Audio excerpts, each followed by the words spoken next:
There are books that once terrified entire empires. In some eras, reading them could get you imprisoned or hanged. It sounds strange in a world where we're taught that knowledge is power. But real power, the kind that wakes people up, has never been welcome in places built on control. Throughout history, knowledge has never been neutral. It's always been a double-edged sword. And when a select group decides who's allowed to learn, what books stop being collections of ideas, they become threats. Why ban a book? Not because it's wrong, but because it might be too right. So right that it threatens to shake the very foundations of those who claim to speak for truth. And so books were burned, buried, locked away in vaults, sealed with wax and silence.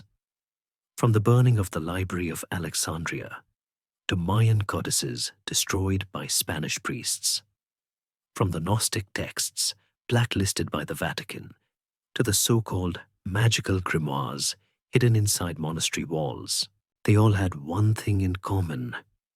They offered knowledge without needing permission. And in a world built on obedience, that's the one thing that can't be forgiven. This story isn't just about forbidden pages. It's about the ideas that nearly vanished from human memory, simply because they had the power to wake you up from a sleep someone else wanted you to stay in. So let's begin with one of the most mysterious and quietly revolutionary texts ever lost. A gospel, written not by a man, but centered around a woman. Not just any woman, Mary Magdalene.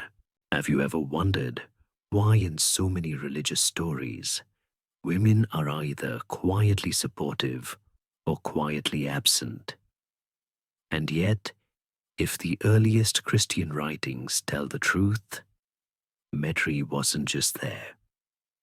She may have understood more than anyone else.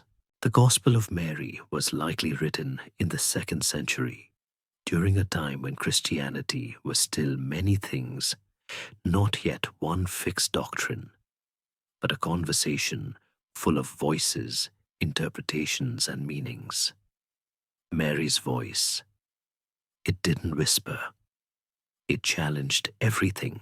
In this text, she speaks directly with Jesus after the resurrection, not as a grieving follower, not as a symbol, but as someone he trusted with something deeper, symbolic, teachings, inner knowledge, the kind that doesn't fit into neat commandments or public sermons.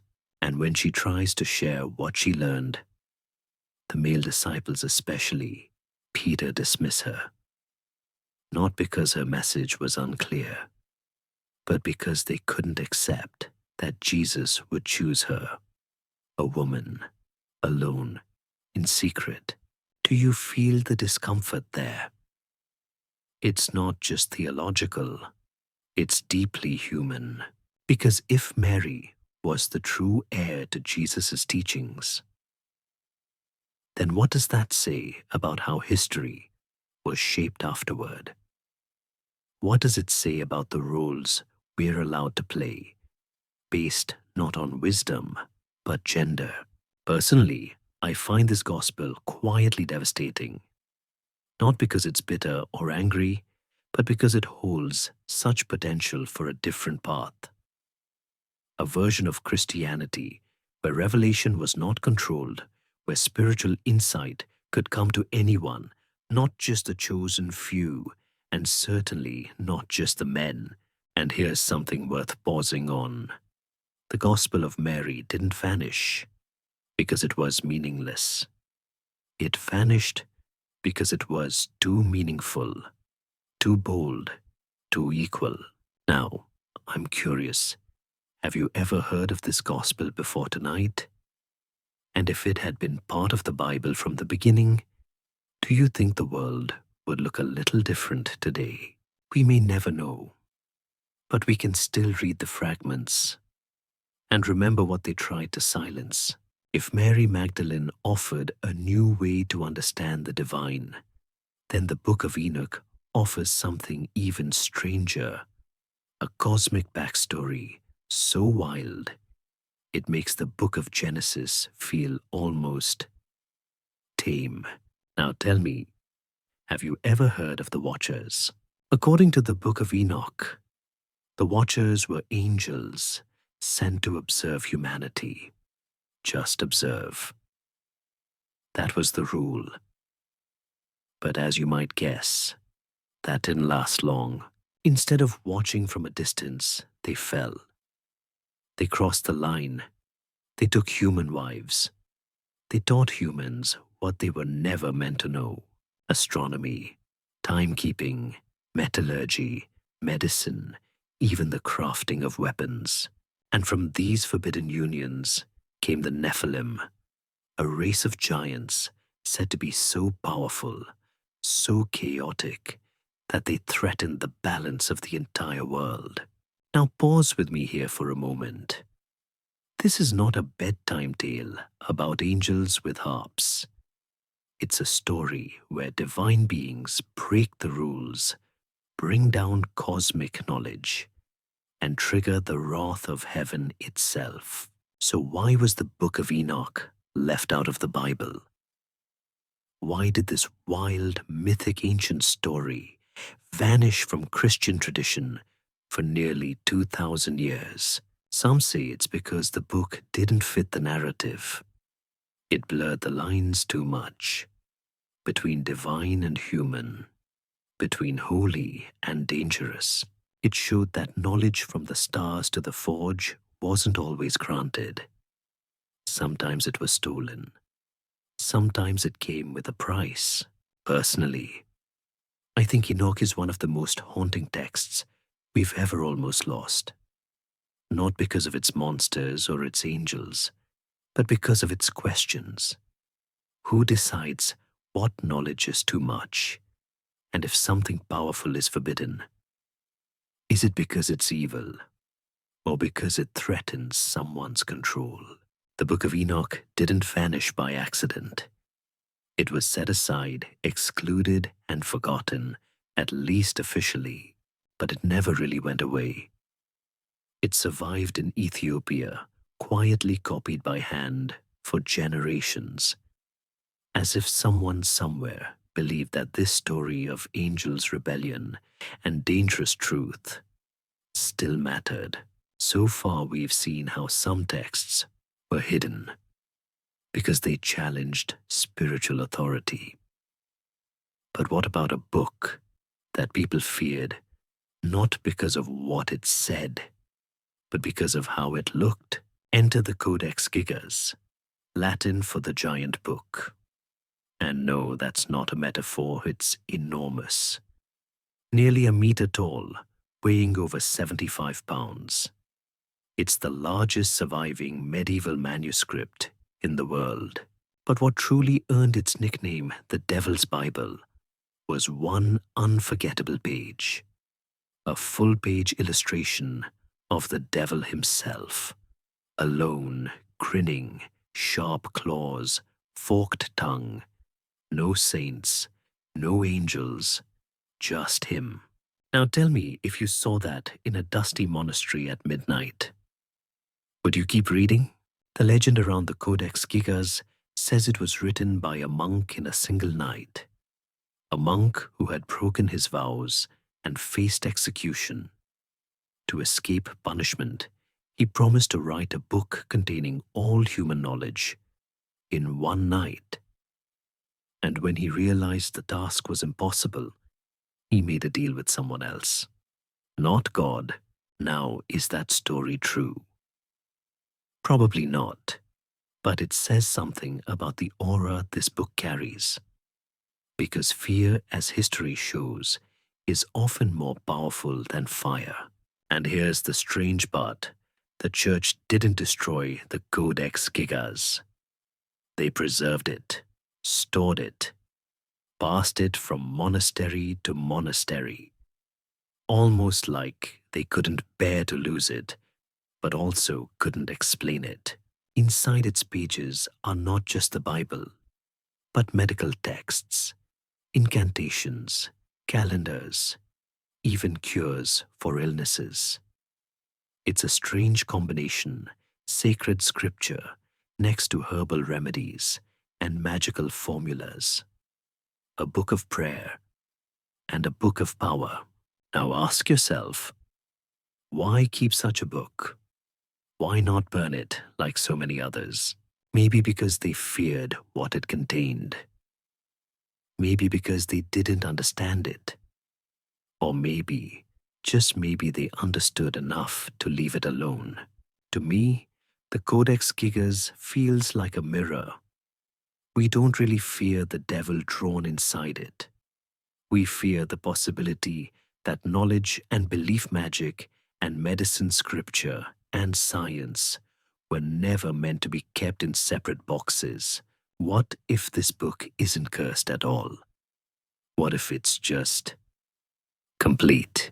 If the Codex Gigas reminded us how fear can preserve a book without understanding it, then this next collection of texts shows us something even more threatening to those in power. The idea that you don't need anyone to stand between you and the divine, that you are already connected. The corpus hermeticum is a set of writings attributed to Hermes Trismegistus, a mythical figure often seen as a fusion of the Greek god Hermes and the Egyptian god Thoth, a messenger, a keeper of wisdom, a bridge between worlds.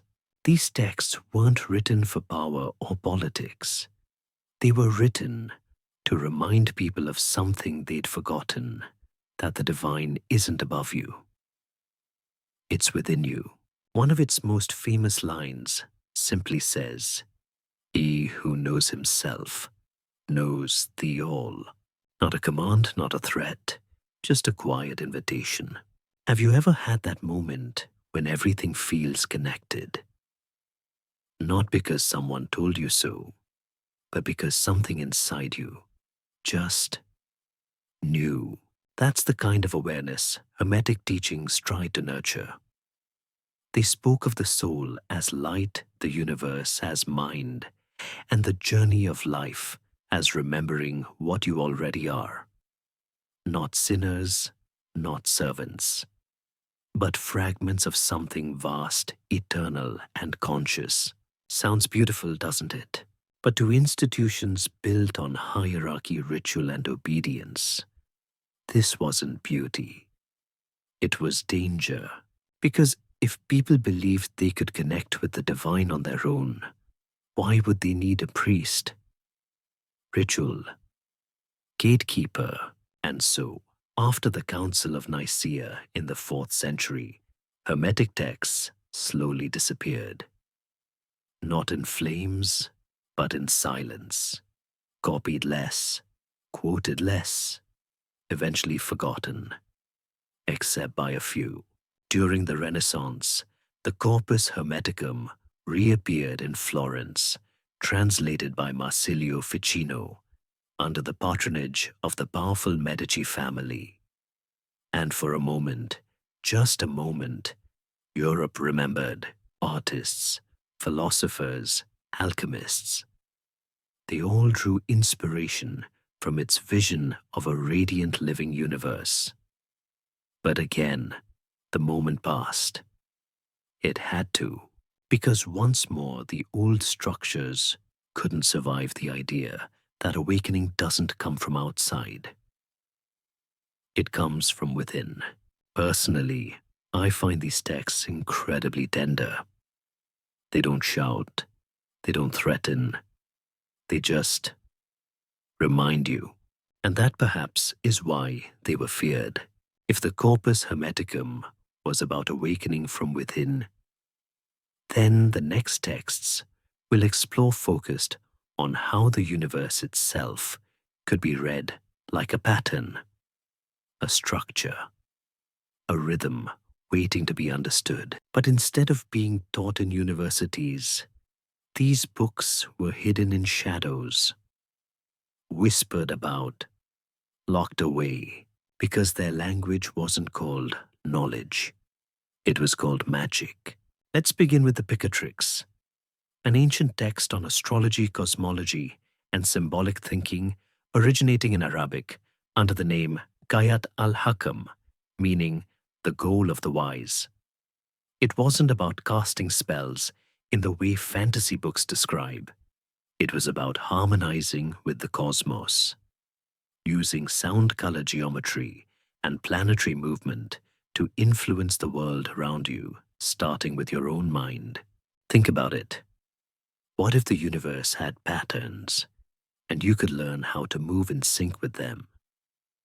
What if tone, rhythm, and shape could actually change your consciousness? Sounds more like early psychology than witchcraft, doesn't it? Now take the Key of Solomon, a legendary grimoire often copied by hand in medieval Europe. Inside, you won't find cackling witches or cauldrons. You'll find geometry, sigils, names, syllables, sequences, carefully drawn 5-pointed stars, 6-pointed, 8-pointed, accompanied by specific tones and chants. To some, this looked like spirit summoning. But from another view, it resembles the building blocks of acoustic resonance, symbolic language, sound healing, what we might now call vibrational medicine or sacred geometry. So why were these books branded as evil? Why call them black magic? Because they bypassed the sanctioned systems. They didn't rely on doctrine. They encouraged independent experimentation with energy, sound, and form. And that meant they couldn't be easily controlled. Instead of being burned, these books were pushed to the edges, not destroyed, but feared. And that was enough, because fear can silence curiosity more effectively than fire ever could. To me, these texts don't feel dangerous. They feel curious, methodical, rooted in something older than religion and more open than dogma. They ask a simple question. What if reality is more flexible than we've been told? And they don't answer with commandments. They answer with symbols, sounds, and patterns, leaving you to discover the rest for yourself. Let's take a quiet step into the unknown.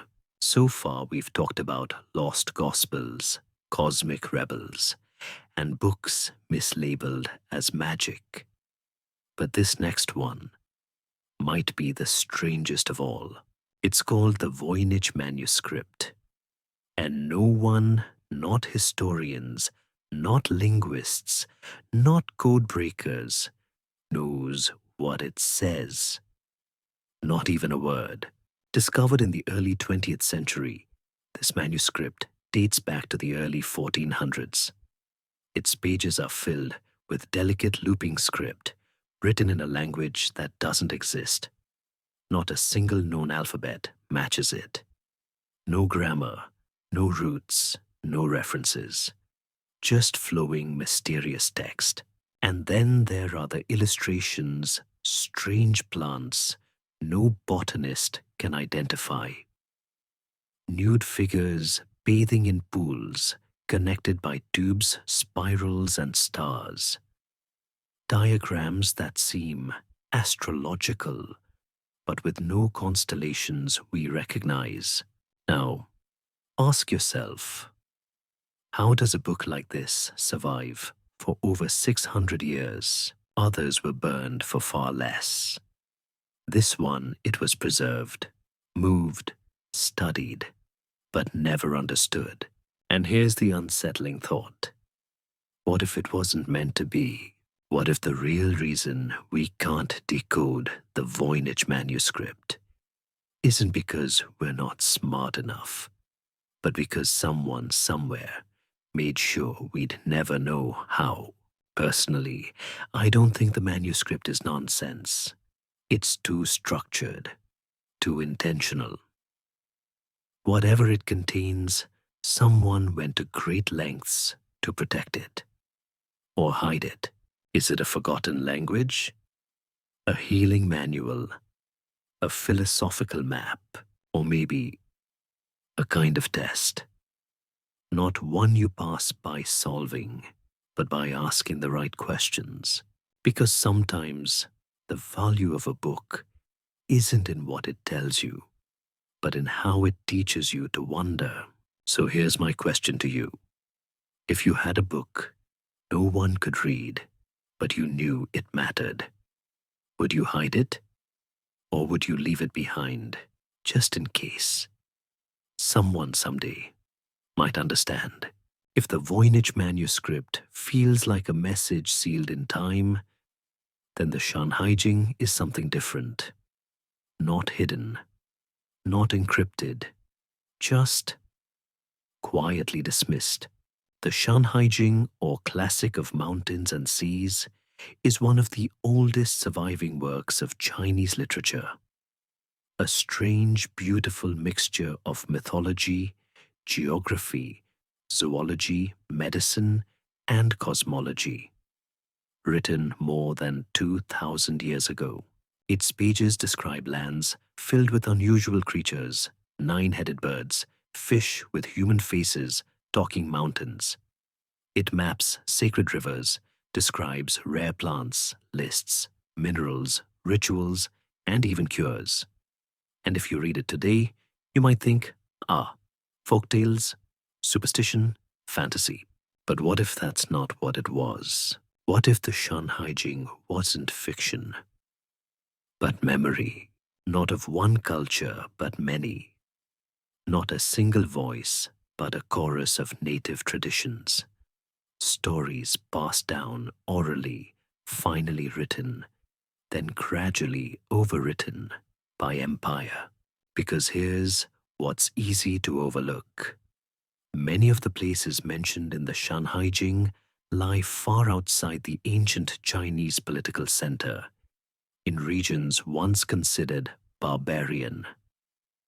The southwest, the northwest, the coastlines, borderlands, fringe worlds.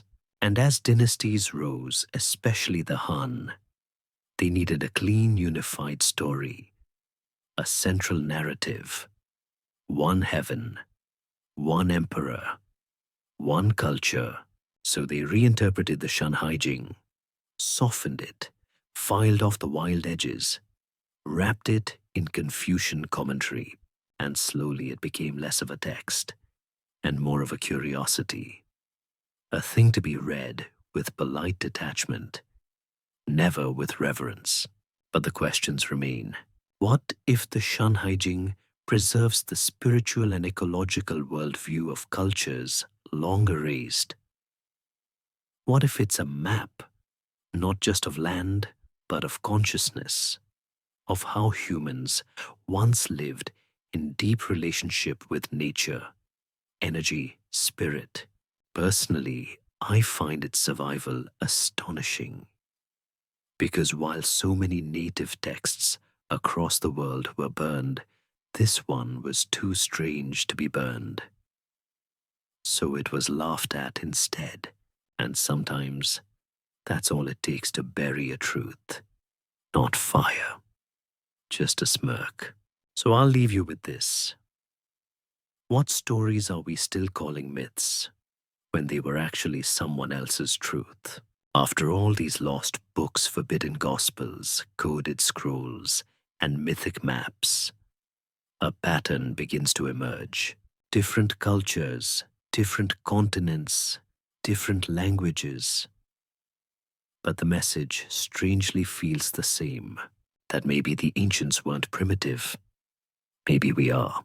The Gnostics, the Egyptians, the Maya, the Taoists of ancient China, they weren't just praying to the stars. They were listening, measuring, learning how the universe moved and how the soul could move with it.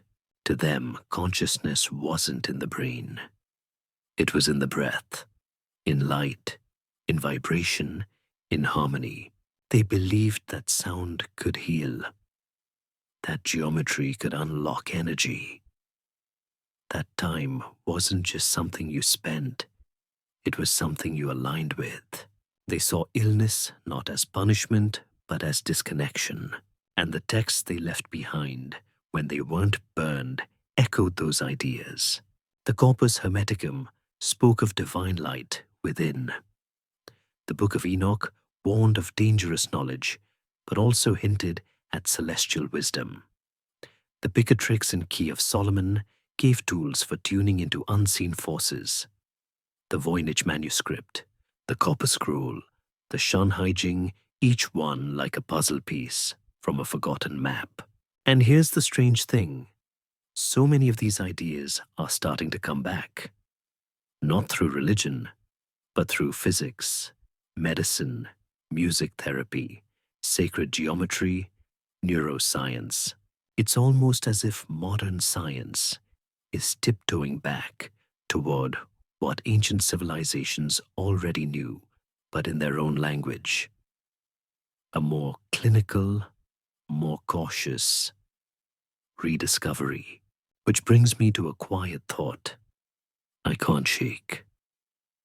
Maybe we're not the most advanced generation. Maybe we're the most distracted, because knowledge doesn't always disappear in fire. Sometimes we just stop listening, and when that happens, wisdom doesn't scream. It waits. So here we are.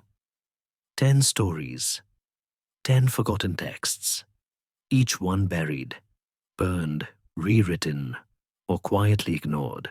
Some were silenced because they gave women a voice. Some because they gave individuals power. Others because they refused to obey the neat categories of religion, science, or politics. But all of them had one thing in common. They made someone uncomfortable. And maybe that's the real test of truth. Not how loudly it shouts, but how quickly the world tries to shut it down. We're often taught to measure history in wars, inventions, and kings. But maybe we should measure it in something else. In what we were told not to read, not to think, not to remember. Because when a book is banned, it isn't just paper being hidden. It's a doorway to another version of the past, to another way of seeing the world, and maybe a truer version of ourselves. So I'll leave you with one final question. It's not dramatic. It doesn't need to be. Just honest. Who gets to decide what you're not allowed to know? And maybe if a truth is dangerous enough to be buried, it's also worth digging up. If you're still awake at this hour, then maybe you're the kind of person who asks unusual questions, the kind of questions people tend to ignore in the daylight, but that come back quietly after dark. Questions like, what really counts as knowledge? Or, why would anyone be afraid of a book? In our last journey, we wandered through forgotten gospels and ancient truths, through libraries lost not by accident, but by design.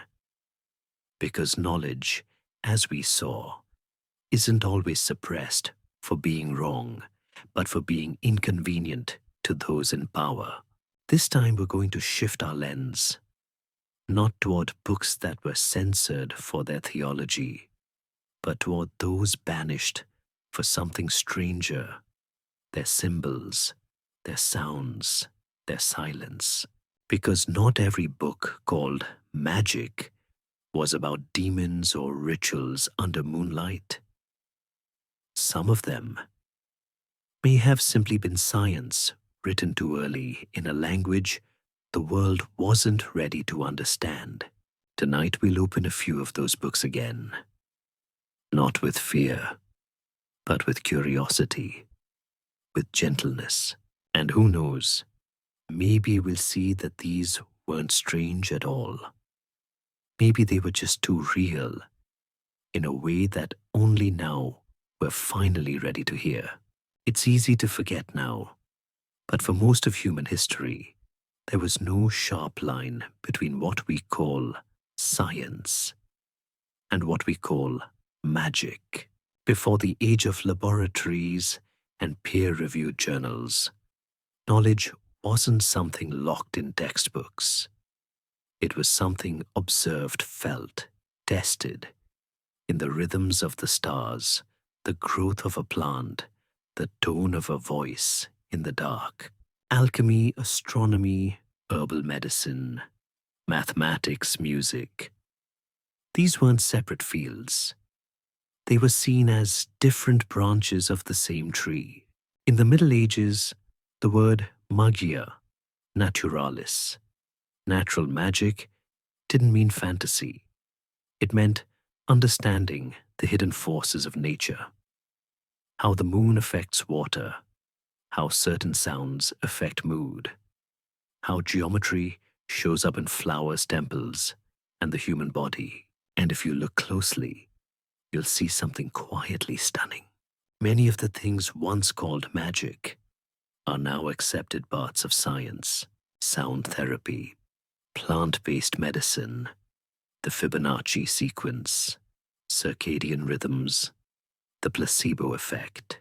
All of them once seen as mystical or even suspicious, now studied, catalogued, even monetized. So what changed? It wasn't the knowledge, it was the language and the permission to study it.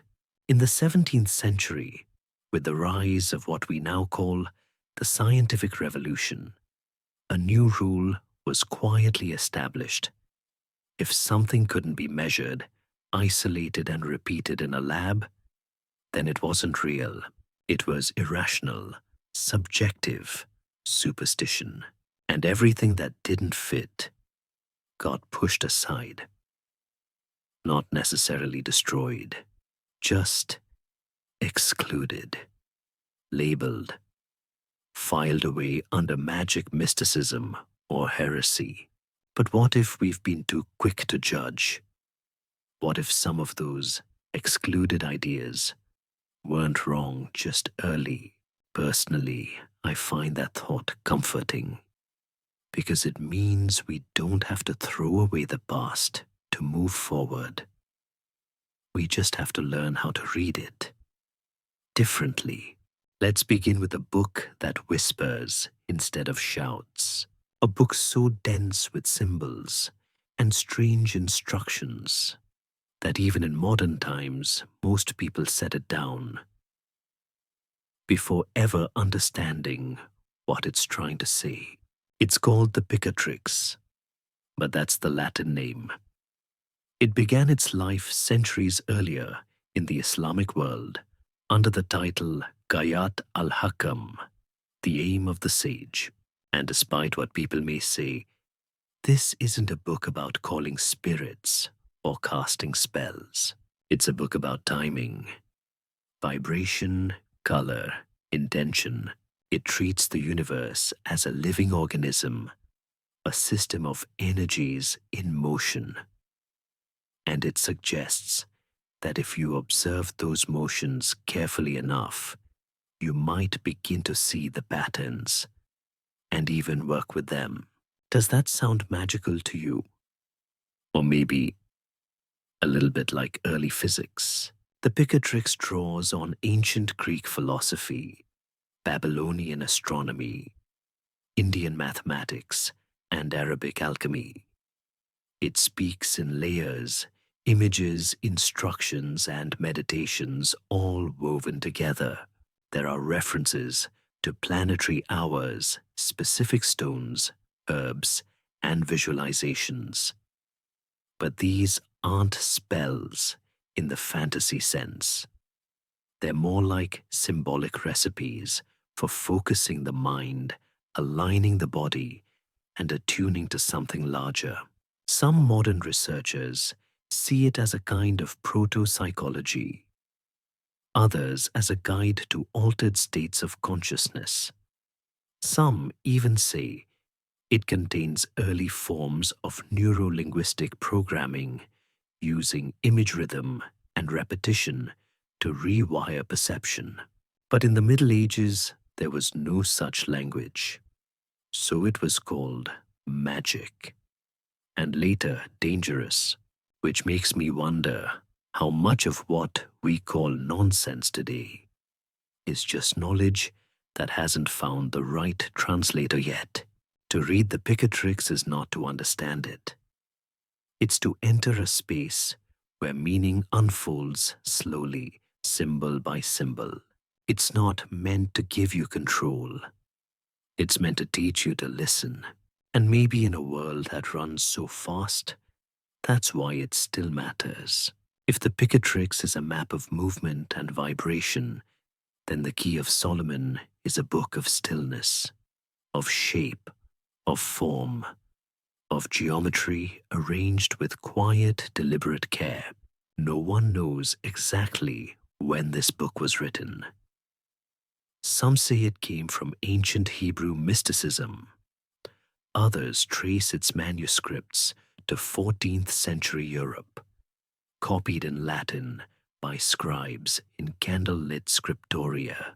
But whatever its origin, the Key of Solomon doesn't read like a spell book. It reads like a code. And the key to that code is symbol. Open the book and you'll find no long speeches, no moral sermons, just circles, stars, names, and silence. The pages are filled with sigils, drawings made of intersecting lines and curves. 5-pointed stars, 6-pointed stars, 8-pointed stars. Each is paired with sacred syllables. Not full words, just sounds, tones, fragments. To some, this looks like summoning. But to others, especially today, it looks strikingly like resonance work, like sacred geometry, or even the beginnings of acoustic science.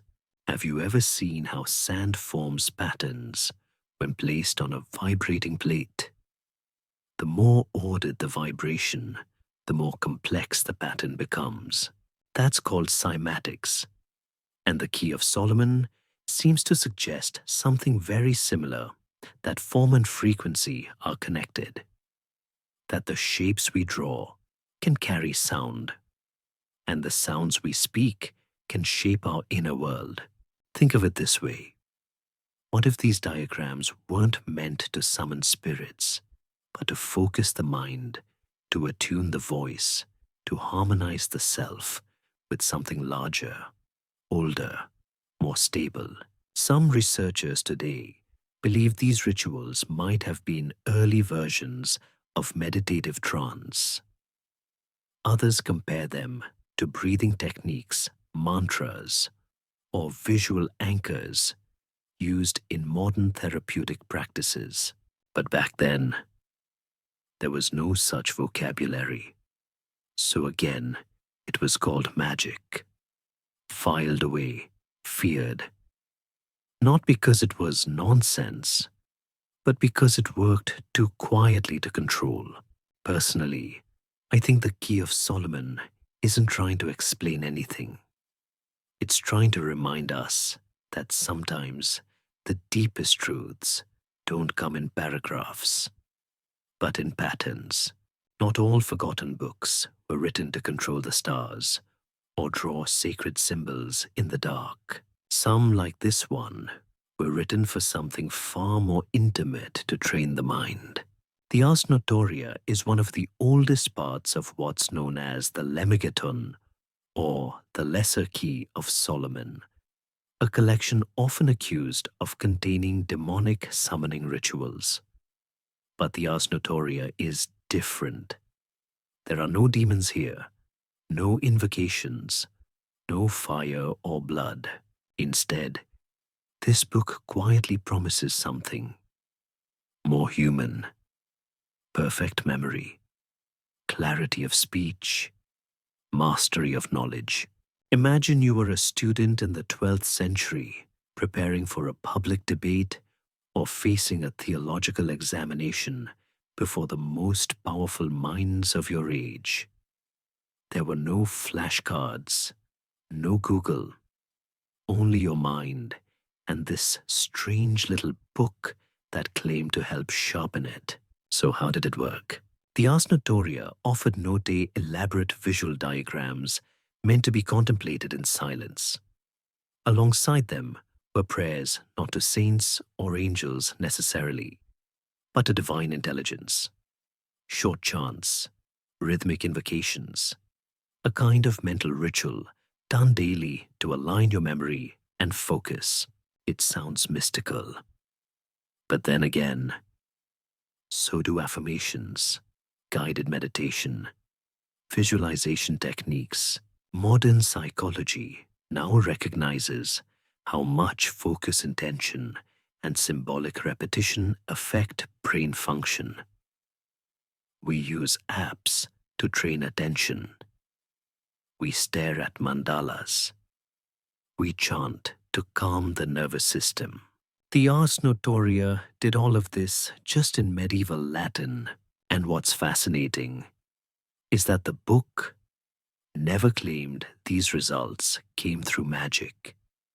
It claimed they came through discipline, through attunement, through the gentle, steady work of reshaping attention.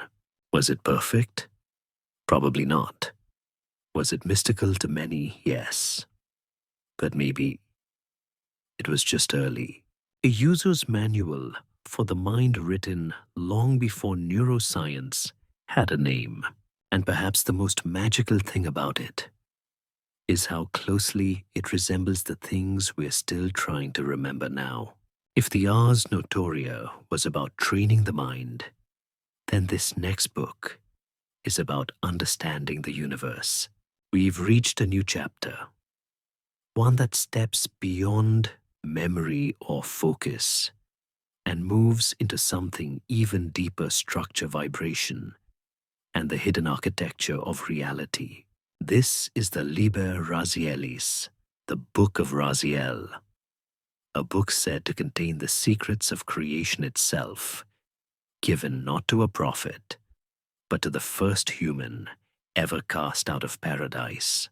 According to legend, after Adam was expelled from Eden, he didn't receive punishment. He received a gift. An angel named Raziel descended and handed him a book to help him understand what had changed, what he was, and where he had fallen. The Liber Razielis is no ordinary manuscript. It's a cosmic manual, one that blends astronomy, sacred sound, divine names, and internal anatomy into a single symbolic system. Inside it speaks of how light creates structure, how sound carries intention, how stars mark time and consciousness, and how the human body mirrors the movement of the cosmos. Does it sound strange? Maybe. But think about it. Modern science now talks about frequencies, energy fields, and bioelectric patterns. We use sound to heal. We speak of light as both wave and particle. We chart hormones based on lunar rhythms. What if the Liber Razielis was an early attempt to say the same things, but in a language of symbols instead of formulas? Some versions of the book include detailed planetary tables. Some contain divine names strung like musical notes. Some describe meditation rituals designed to align body breath and starlight. To the church authorities of the time, this looked suspicious. Too much personal power, too little hierarchy, too many questions with no gatekeeper in sight. So the book survived in whispers, copied by astrologers, philosophers, and the curious few who dare to believe that the divine didn't speak only through priests, but also through pattern, proportion, and stillness. To me, the Liber Razielis feels less like a forbidden book and more like a message from a quiet teacher. It doesn't promise miracles. It doesn't demand belief. It just says, you're made of the same things as the stars. If you can understand yourself, you'll understand everything else. Next, we step back and look at the bigger picture, because maybe all these books we've explored so far aren't magic at all. Maybe they're simply symbolic psychology written before we had that phrase. We've now explored 5 unusual texts, each filled with diagrams, rituals, strange words, and mysterious patterns. And if you've made it this far, you might be wondering, were these books ever really magical? In this chapter, we'll step back and look at the bigger picture to ask whether these so-called books of magic might actually be something else entirely early, psychological tools written in symbol and rhythm, long before science had a language for them.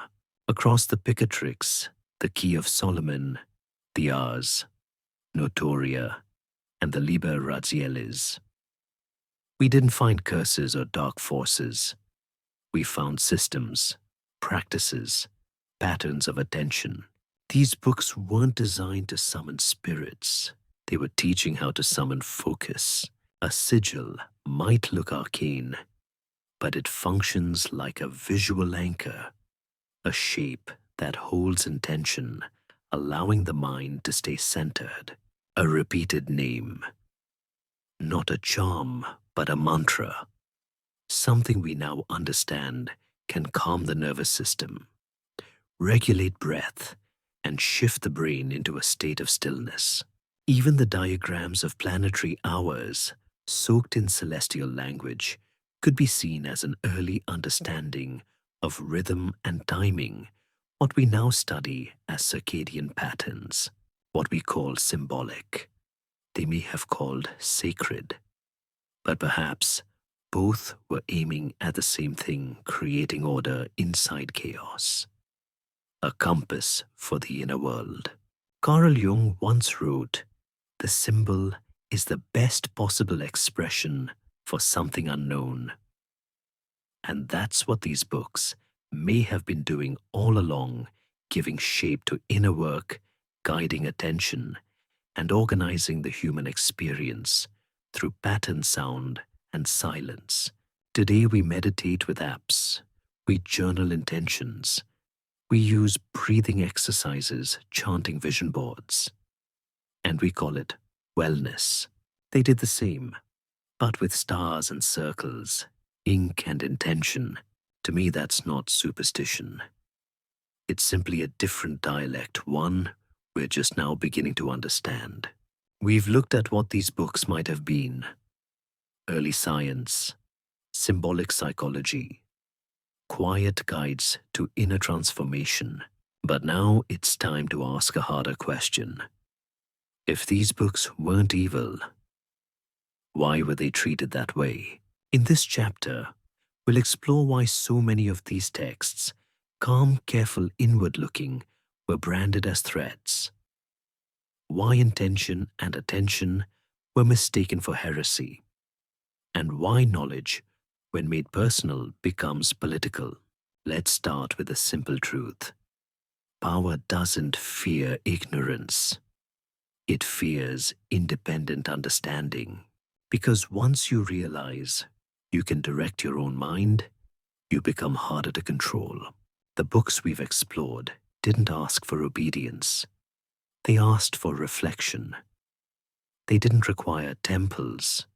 They required time, stillness, a personal relationship with knowledge, with rhythm, with the self. That's not chaotic. It's quietly revolutionary. In a world ruled by rigid hierarchies, of church, of monarchy, of class, What these books offered was deeply subversive direct access. Access to divine insight without a priest, to healing without a healer, to power without permission.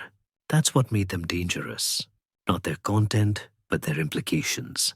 Because if a person could sit alone with a diagram, repeat a phrase, breathe in rhythm, and slowly change their state of mind, what role was left for authority? What role was left for those who built their power on the idea that you were incomplete, unworthy, in need of saving? Throughout history, we've seen this pattern again and again. Not all dangerous books contain fire. Some contain freedom, the quiet kind, and that's the kind that gets erased, not with flame, but with fear. Label it sorcery, call it heresy, mock it, hide it, forget it, and most people will never open the cover. But if they do, if you do, you might find something terrifyingly simple, that you are already enough to begin, and maybe that more than anything is what they hoped you'd never believe. After everything we've walked through, the symbols, the diagrams, the rhythms, the sounds, the books, hidden, burned, or dismissed, perhaps the most unsettling truth is this: these texts may not have been dangerous because they were wrong. They may have been dangerous because they were right, not perfectly right, not scientifically precise by modern standards, but right in direction, right in intention, right in their quiet way of asking, what if we already have the tools to understand the universe inside us? Maybe these weren't magical grimoires. Maybe they were just science written too early in a language no one was ready to hear. They had no word for energy, no framework for neuroplasticity, no model for wave-particle duality or depth psychology. So they used circles and stars and whispered names and silence. But maybe the message was always the same. Everything is connected. Everything has a pattern. And if you're quiet enough, you can feel it again. No gatekeepers, no priestly code, just the slow remembering that you were never separate from the world to begin with. And maybe that's why these books were hidden.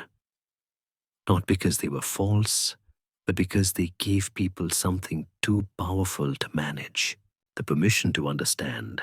And in every age, that has always been the greatest threat.